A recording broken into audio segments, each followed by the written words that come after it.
Hello, I'm Anastasia Lavrina. Tonight on Inside Politics, tensions between India and Pakistan are once again reaching dangerous levels following a deadly attack in Indian-administered Kashmir that killed 26 civilians, the worst such assault on civilians in nearly 2 decades.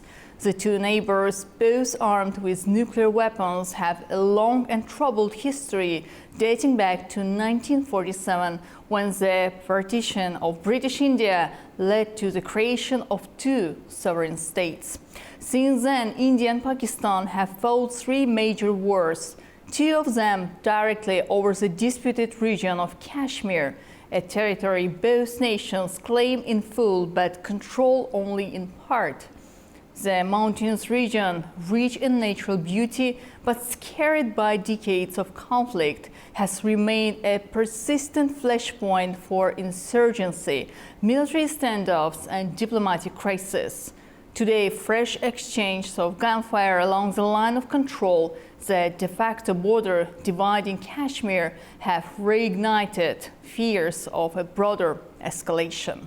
As both governments trade accusations, the international community watched closely, anxious that even a limited flare-up could spiral into a wider confrontation with potentially devastating consequences for South Asia and beyond. Let's take a listen to Pakistan's Prime Minister Shahbaz Sharif. Our eastern neighbour continues a pattern of exploitation, levelling baseless allegations and false accusations without credible investigation or verifiable evidence.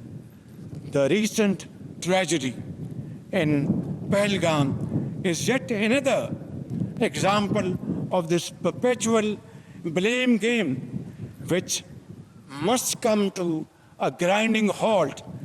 Commandant Pakistan Maulana Azim, General Syed Asim Munir, any attempt to stop, reduce or divert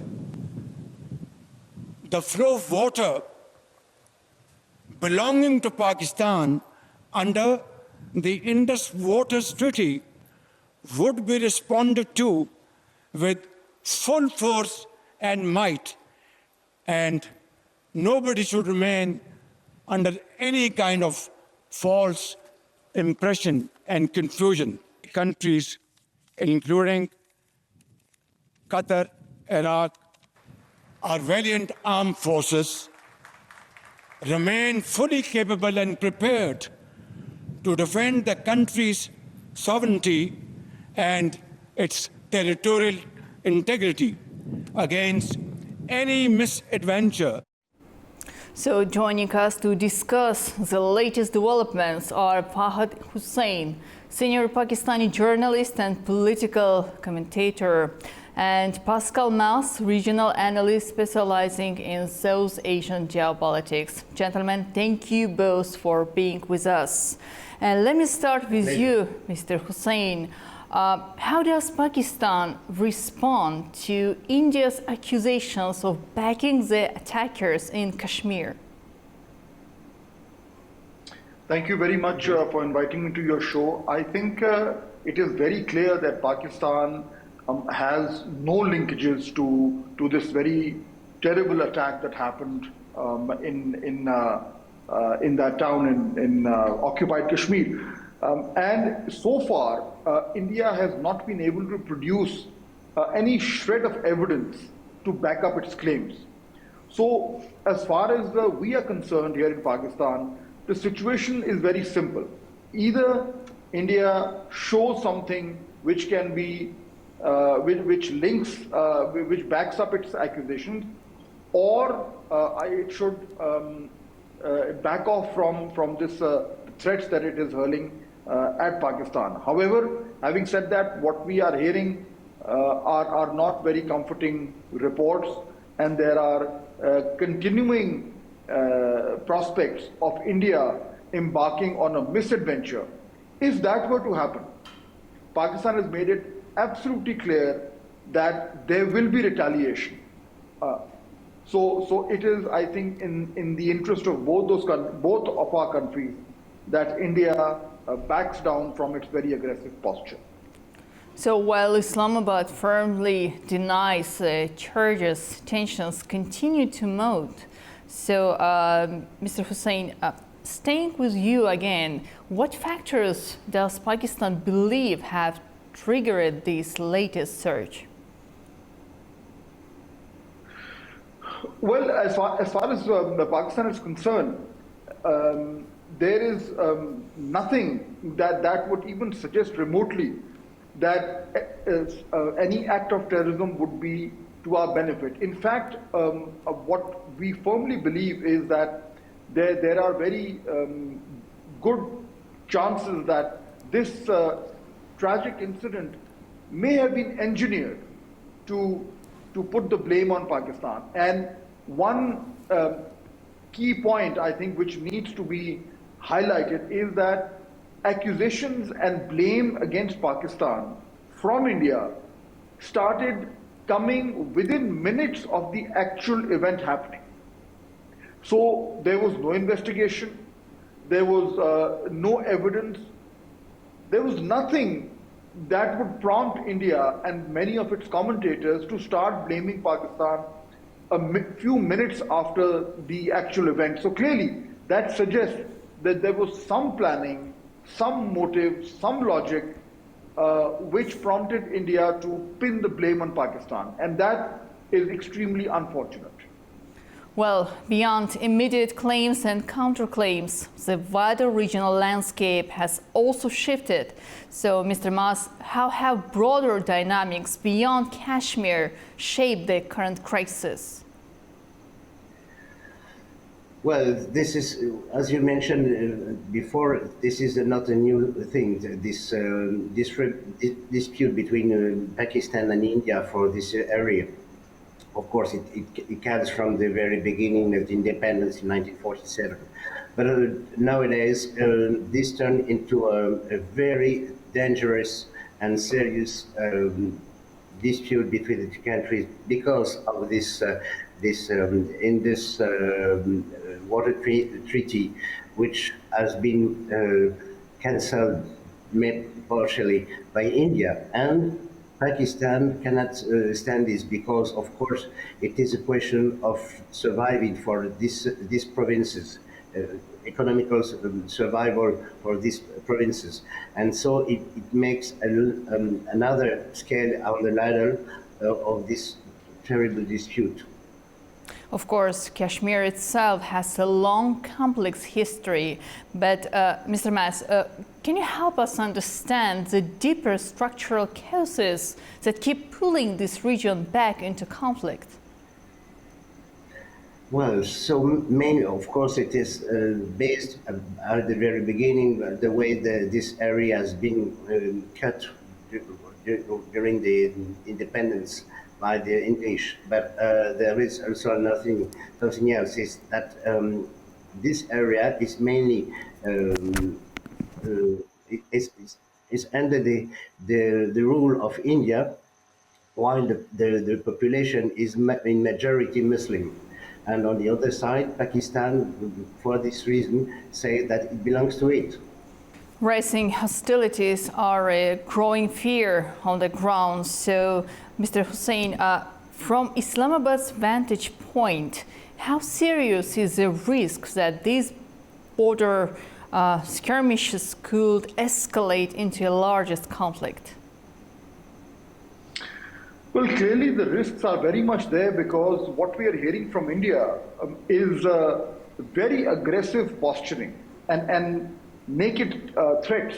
So clearly Pakistan has to do all that we can do to prepare for such an eventuality. Now, based on that, Pakistan has made it clear at the highest level. You just showed a clip from our Prime Minister, Mr. Shahbaz Sharif, and he's also made it clear that if there were to be any misadventure from India, there would be a response. Now, we've already seen that in 2019, India did try to come into Pakistan and attack which was just what they thought was some center. And Pakistan responded very forcefully.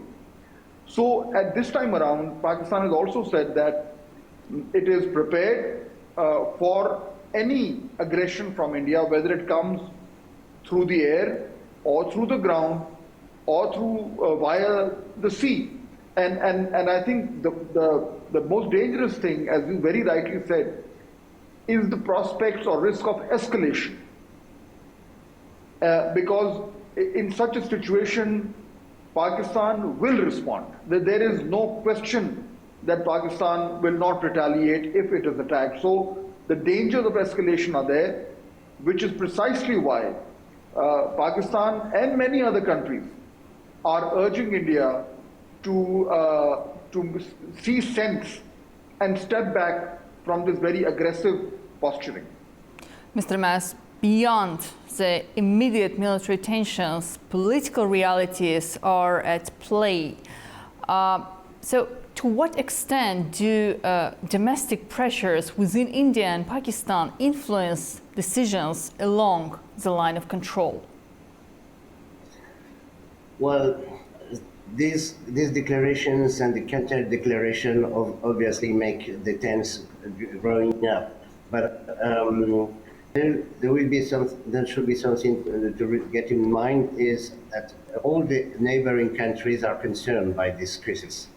And for this reason, and I would mention that India belongs to the BRICS community, the BRICS club.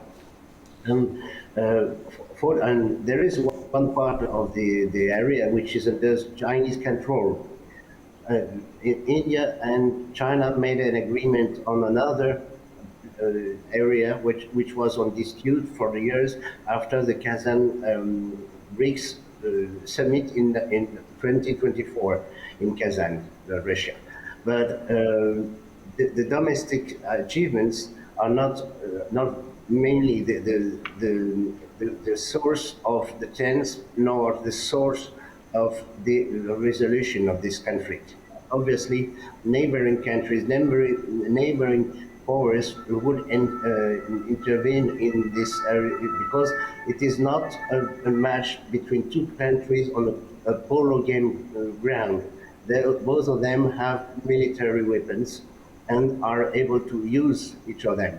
And this is a reality that very few countries, and especially here in Europe, apart from the UK, have it in mind because they have a bad knowledge of the reality of this area, of this region of the world.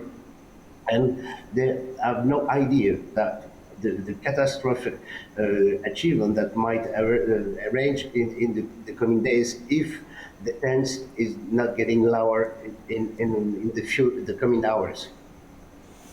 Well, indeed, two countries have nuclear weapons, and that's why it can threat the region itself for the further escalation. Even as violence flares, ceasefire agreements remain a fragile threat.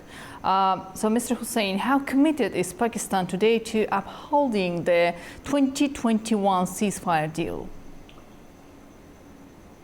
Well, Pakistan has been very consistent in terms of upholding that deal, and that ceasefire has held well. Unfortunately, now India seems hell-bent on wanting to not only violate that ceasefire, but also cross the LOC if we are to believe what their media is saying. So, as far as we are concerned, we are very committed to peace because I think everybody understands that conflict will suit no one. And more importantly, a conflict which is based on zero evidence. And also the fact that if this conflict were to actually flare up, there is absolutely no ambiguity in terms of who is initiating the conflict and who will be responding to it. So based on all of this, I think it makes eminent sense for Pakistan to continue saying that we do not want conflict and we would prefer if any disagreement were to be discussed over a negotiating table. But in this particular case, I think we are past that.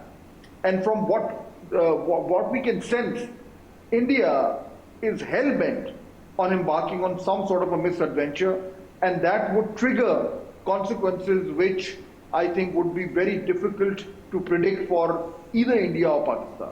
Mr. Hussain, it's quite clear that Pakistan tries to assure the international community on its commitment to continue negotiation and resolve the conflict by peaceful means. And we also should understand that international observers are watching very closely on what's happening today in the region. So more in details, please, what steps, if any, is Pakistan taking to reassure the global community about its role in promoting regional stability? I think a couple of things are very important. Number one, not only has India not shown any evidence to link Pakistan to this attack, but it has unilaterally taken some steps which clearly indicate that it wants to escalate matters. The suspension of the Indus Water Treaty, which has been there in operation since 1960 and which guarantees Pakistan river waters because it is a lower riparian. That is a very aggressive step, and Pakistan has now had to say very clearly that if these waters which belong to Pakistan are tampered with, then we will consider it as an act of war. So what Pakistan is trying to communicate to the international community is the risks are in step taken by clearly Pakistan had to respond. So we've also taken. But at the end of the day, I think it is very clear that Pakistan is telling the international community repeatedly that we are not in a conflict, we are not creating any aggressive, and we will continue to hope that India sees sense and backs down. But if it doesn't, then make no mistake, there will be a response from Pakistan. And I think hopefully the response that we are getting from the international community isn't, because so far no country has actually supported India's claim Pakistan was involved in this, which clearly means that the international community finds that India is on lies. It's also clear that diplomacy may offer a way forward. So, Mr. Mas, how likely is international mediation to succeed without direct talks between Delhi and Islamabad? As far as many countries are concerned, we can expect that mediations might be useful for getting this tension lower. I would mention to Dr. Hussain that Pakistan wouldn't bet that the 26 people who have been killed on 22nd of April were not coming from the moon. And so countries acting as mediation, and I think about the people from the Arabian Gulf, might be a very good asset to go lower tense. But finally, as is the case in some other countries, both countries, both governments would have to make a new agreement in order to keep safety and peace in the area. So, Mr. Hussain, looking at possible paths to de-escalation, what diplomatic options, if any, does Pakistan believe could lower the temperature?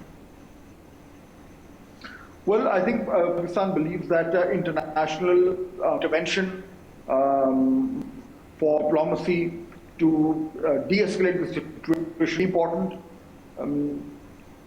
And Saudi Arabia have already offered to mediate, and I think at this particular stage, diplomacy can. However, having said that, let me just also say that whatever we're hearing from India, it seems that they are not interested in any kind of diplomacy. And that is where the problem lies, because when India has on its own that part to play, and it is hell-bent on taking some aggressive steps, then unfortunately India itself is closing the door to all kinds of diplomacy. And that is very alarming. And I think all relevant stakeholders within the region and outside should be very concerned in terms of how India is approaching this. It almost seems like it wants a war, and Pakistan doesn't. But if a war is inflicted, then I think India will have to pay a very heavy price. So we all hope that India understands that there's no case, and if it were to use any military option, it will have to pay a price for it. As both sides search for solutions, broader historical lessons might offer perspective. So, Mr. Mas, what lessons can South Asia draw from other global territorial disputes? Well, there are some conflicts in actually, but I'm convinced that conference line neutral countries coming from other continent should be this in the coming days, because the tension between India and Pakistan is growing.